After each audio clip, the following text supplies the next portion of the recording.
పలానా రెడ్డి మీకు ఫండింగ్ చేసిండు అని చెప్పేసి మేము విన్నాం. ఏ పేరు చెప్పట్లేదు నేను కానీ. ఏ రెడ్డి? పలానా రెడ్డి. ఏ రెడ్డి? పలానా రెడ్డి చేసిండు అని విన్నాం. ఇప్పుడు జనరల్ గా ఏమైనా ఉంటే ట్రావెలింగ్ ఛార్జెస్ ఉంటాయి, మీకు తెలియదు కాదు. కెమెరా ఛార్జీలు, ఎడిటింగ్ ఛార్జీలు, ఫుడ్ ఛార్జీలు, అవి తీసుకోవడం అంటే నేనైతే దాన్ని తీసుకోవడం అన్నాను. జనరల్గా మనం ఛానల్ ఇంటర్వ్యూ చేయాలి, ఎక్కడికైనా పోవాలంటే మినిమం బేసిక్ ఛార్జెస్ అయితే ఇస్తే బేసిక్ తీసుకుంటే ఓకే, మాకు కూడా ఇస్తారు, మేము కూడా తీసుకుంటాం, తప్పేం కాదు. కానీ ఇప్పుడు విషయం ఏంటి అని అంటే బేసిక్ కాకుండా అన్బయాస్ గా తీసుకుంటే కొంచెం తప్పే కదా. నేను అదే అన్బయాస్డ్ ఎవరితో తీసుకున్న ఇచ్చిన వ్యక్తి అంటాడు కదా, నా దగ్గర అన్బయాస్డ్ గా తీసుకున్నాడు, నాకు అన్యాయం చేసిండని చెప్తారు కదా. రైట్. ఇవన్నీ ఎందుకు అడుగుతున్నా అని అంటే ఫస్ట్ ఏంది అని అంటే మైపాల్ యాదవ్ పూర్వంలో ఉన్న మైపాల్ యాదవ్ లెక్కనే ఉన్నాడా, ఏమన్నా మారిండా అంటే ఇట్లా ఎన్ని సంవత్సరాల క్రితం? ఎన్ని సంవత్సరాల క్రితం అంటే అసెంబ్లీ ఎన్నికల ముంగట్ల. మారడం అంటే దేనికోసం? వ్యక్తిగతంగా ఆర్థిక లబ్ధి, చేకూరితే ఒక రకంగా, చేకూరకపోతే ఒక రకంగా మారుతుండా. అట్లేం లేదు, అట్లేం లేదు, కరెక్టేనే ఉన్నావు. రైట్ రైట్, క్లియర్ గా. విద్యార్థుల పక్షాన్నే ఉన్నారా? 100%. నిరుద్యోగుల పక్షాన్నే ఉన్నారా? No doubt. నిరుద్యోగుల గొంతుకై ఉన్నారా? 100%. నేను అడుగుతున్నంత గట్టిగా మీరు చెప్పలేకపోతా ఉన్నారు. 100% ఉన్నా. నాకు ఇప్పుడు పలానా వ్యక్తి వచ్చి మేము మాట్లాడమంటే అన్న తరపు నేను మాట్లాడలేదు, అన్న మమ్మల్ని నెగ్లెక్ట్ చేసిన ఒక్కరితో చెప్పాను. ఫోన్ లేపుతావా నువ్వు? నిజంగా చెప్పాను, ఫోన్ లేపుతావా? డెఫినెట్ గా. ఒక అన్నోన్ నెంబర్ నుంచి ఫోన్ వస్తే లేపుతావా? అన్నోన్ నెంబర్ అంటే మెసేజ్ పెడితే కొన్నిసార్లు ఏమో లిఫ్ట్ చేస్తాను. అంతగానం బిజీ ఉంటారా మీరు? నువ్వైనా బిజీ ఉంటావు కానీ ఇప్పుడు ఇంటర్వ్యూ చేస్తున్నాం. ఇంటర్వ్యూ మధ్యలో తర్వాత నేను చూసుకొని నాకు ఏమేమి కాల్స్ వస్తున్నాయి చూసి నాకు కొన్ని ఎక్కువ కాల్స్ వస్తాయి. ఎక్కువ కాల్స్ వచ్చినప్పుడు అంటే ఒక 1000 కాల్స్ వస్తాయా? ఒకప్పుడు వచ్చేది కానీ ఇప్పుడు అట్లా కాకుండా ఒక 10, 20, 30 వస్తుంటాయి. అందులో ఎవరైనా మెసేజ్ మెయిన్ ఏంటంటే నేను ఒకటి చెప్తున్నా, ఇప్పుడు మీ ఛానల్ ద్వారా కూడా ఎవరైనా నన్ను కాంటాక్ట్ కావాలనుకుంటే వట్టిగానే అన్నోన్ నంబర్ నుంచి చేసే బదులు ఒకసారి మెసేజ్ పెట్టండి, సార్ అన్నోన్ నంబర్ అయినా మేము పలానా సో అండ్ సో ఈ సమస్య ఉందంటే నేనే రిటర్న్ కాల్ చేస్తా. అట్లా చెప్పకుండా ఎన్నిసార్లు చేసినా నాకు మంచోడు చేస్తాడు, చెడ్డోడు చేస్తాడు. నేను అన్ని కాళ్ళు ఒక్కొక్కసారి లిఫ్ట్ చేయకపోవచ్చు. అదే కారణమా లేకపోతే అంతే కారణం, డబ్బులు బాగున్నాయి ఎందుకు వీళ్ళతో పనానా? మీరు నా ఛానల్ చూసుంటారు, ఎమ్మెల్యే ఎలక్షన్ అన్ని ఛానల్ మొత్తం చూసినాం. ఛానల్ మొత్తం మీరు కూడా చూడరు. అన్ని బీజేపీకి ప్రోగా ఉన్నాయా, బీజేపీకి యాంటీగా ఉన్నాయా, బీజేపీకి న్యూట్రల్గా ఉన్నాయా అన్నది ఒకసారి మీరు చూడరు. ఓకే, బీజేపీకి సపోర్ట్ చేసినా నువ్వు అంటున్నావు. సపోర్ట్ చేసిన నేను కాదు అనేది అందరూ అంటారు. అదే చెప్తున్నా క్రాంతి. ఇప్పుడు నాకు ఎమ్మెల్యే ఎలక్షన్స్ అప్పుడు నేను చేసిన పని అంతా మీరు ఏమనుకుంటారంటే కాంగ్రెస్కు సపోర్ట్ చేసిన మీరు అనుకుంటారు. బెంగళూరు నుంచి డబ్బులే తెచ్చుకున్నావని అన్నారు. బెంగళూరు నుంచి డబ్బులే తెచ్చుకున్నావని అన్నారు. నేను కూడా పోయిన ఇంటర్వ్యూలో కూడా అడిగిన మిమ్మల్ని, నేను క్లారిఫికేషన్ ఇచ్చిన. నేను ఏమంటున్నా అంటే అప్పుడు బీఆర్ఎస్ మీద వ్యతిరేకత ఉంది, కాంగ్రెస్కి ఓటేసారు పబ్లిక్.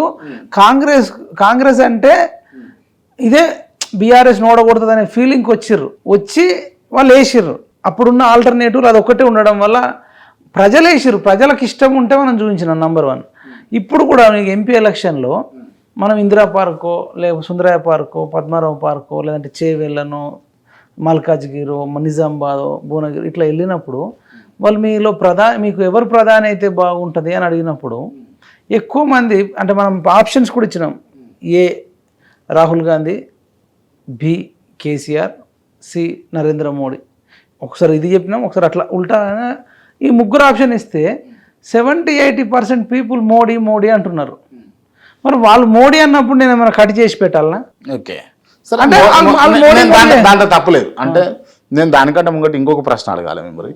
మీరు ఒక డాక్టరేటా, మీరు ఒక జర్నలిస్టా, మీరు ఒక ఛానల్కి ఓనరా, మీరు ఏంది అది నిరుద్యోగ తెలంగాణ నిరుద్యోగ రక్షణ తెలంగాణ నిరుద్యోగ రక్షణ జేఏసీ, దానికి సంబంధించి మీరు ఏమైనా చైర్మనా?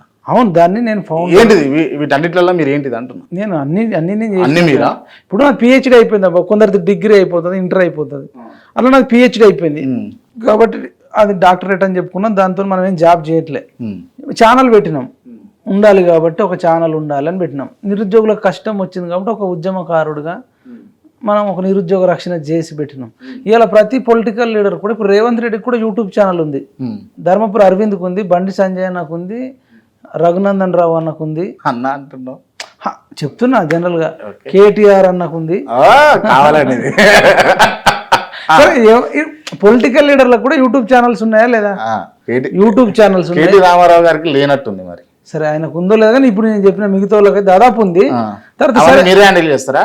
చెప్పినాక విను క్రాంతి. సరే యూట్యూబ్ వాళ్ళకి లేకున్నా వాళ్ళ ఫ్యాన్ ఫాలోయింగ్ అన్న యూట్యూబ్ ఛానల్స్ ఉన్నాయా లేవా? యూట్యూబ్ ఛానల్ కాదు, ఫేస్బుక్ పేజ్ ఉంది, ఇన్స్టాగ్రామ్ ఉంది, ఇంకా వాళ్ళకి సంబంధించిన వాళ్ళే సపరేట్ ఇప్పుడు ఒక 10-20 ఛానల్ కూడా మెయింటైన్ చేస్తున్నట్టు మనం వార్తలు వింటున్నాం. కాబట్టి యూట్యూబ్ ఛానల్ అనేది ఇప్పుడు మ్యాండేటరీ అయిపోయింది, ఒక సెల్ ఫోన్ లాగా అయిపోయింది. అంటే ఉద్యమాలు చేసేటోళ్ళకి కానీ రాజకీయ నాయకులకు కానీ ఉండాల్సిందే అంటూ అట్లా ఉంది. తెలంగాణ నిరుద్యోగ రక్షణ చేసి ఆ కేసీఆర్ నుంచి రక్షించుకోవడం కోసం అప్పుడున్న సందర్భంలో పెట్టినాం. ఇప్పటికైనా ఎవరైనా నిరుద్యోగులు మాకు కష్టం ఉందని అంటే డెఫినెట్ గా వాళ్ళ కోసం చేస్తాను. తెలుగు భాష లెక్క నేను ఆడా ఉంటా ఈడా ఉంటా అని అంటూ తప్పేముంది, అంతే అంటూ. ఇప్పుడు అయ్యేది మనం చేద్దాం, అయ్యేది మనం చేద్దాం అంటున్నా.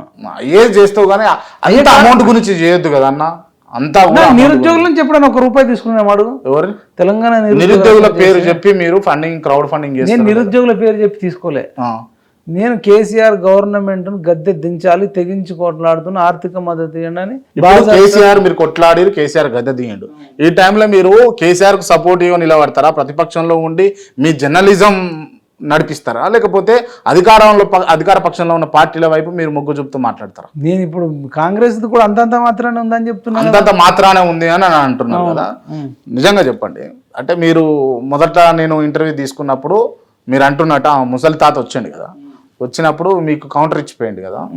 సో విషయం చెప్పండి, అప్పుడుకు ఇప్పటికు రేవంత్ రెడ్డి పరిపాలన సక్సెస్ఫుల్ అయిందా కాలేదా అంటే ఏం చెప్తారు? ఒకటే మాటలో అనుకున్నంత లేదని చెప్తున్నా కదా. అనుకున్నట్టు లేదు, మనం ఏదైతే ఊహించినామో ఊహించినట్టు లేదు. కొంతవరకు పర్లేదు కానీ చాలా విషయాలలో చాలా మార్పులు రావాలి. ఇప్పుడు ఫ్రీ బస్ అని పెట్టిర్రు, పనికి మాలిన పథకం అది. ఒప్పుకుంటారా? 100% పనికి మాలిన పథకం. ఎందుకంటే నేను 100 మందిని కలిసినప్పుడు వీళ్ళు అతి తెలివి ఉపయోగిస్తున్నారు.